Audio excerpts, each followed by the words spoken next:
All right. Okay, so I want to walk through these natural monopolies. This is my first ever ScreenCastify. Let's see how it goes. Figure this would be a good one to try it on. So, first of all, monopolies and market power. Let's see what kind of time I'm working on here. Perfect. So, monopolies and market power. So, first part here is going to be just kind of talking through like the whole concept of natural monopolies. Okay, so let's pop this baby up and take a look at this. So by now we get the idea that market power is really important when we look at market structures. And some firms have great market power and some have very little. Milk, for example, has very little market power because it's the same product and there's a ton of producers. But if you think of our area, Quick Trip has pretty strong market power. Walmart, Apple, all these firms have strong market power. So how do monopolies happen? Well, there's a lot of reasons that there are monopolies, and a lot of people think like historically like the old oil monopolies or steel monopolies or railroad monopolies, but we see monopolies all the time.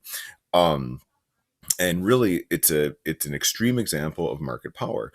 So they can happen through mergers, controlling scarce resources. Also, copyrights, patents, and trademarks are all government-created monopolies. As a matter of fact, if you think of like right now with the coronavirus, the government restricted who basically FDA was the one creating like the testing, and just recently opened that up to private firms.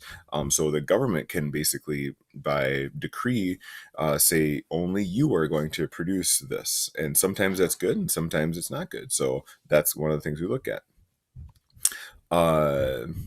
In a monopoly can be a price maker if it's allowed, but most of the time the government's going to control it if the government actually creates it. So I'm going to cruise along through this, but you can think of like, patents in medicine. Like at one point, Tylenol had a patent on its product, and they developed it. They had a lot of research costs, a lot of fixed costs. But if you have a medicine, and if you have a patent for that medicine, you basically have like 20 years to do whatever you want with the pricing, working within obviously the restraints of the demand curve. There still are, you can't really charge $1 million for a pill of Tylenol, because that would be, a lot of people wouldn't, hardly anyone buy it.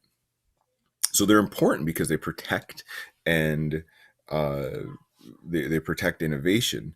But if you think of like on Alaska, we see a lot of monopolies here, like electricity, our cell phone service, our garbage pickup, the water that we drink, where we get our cable, are all examples of either monopolies or oligopolies. Okay, so kind of cruising through this here.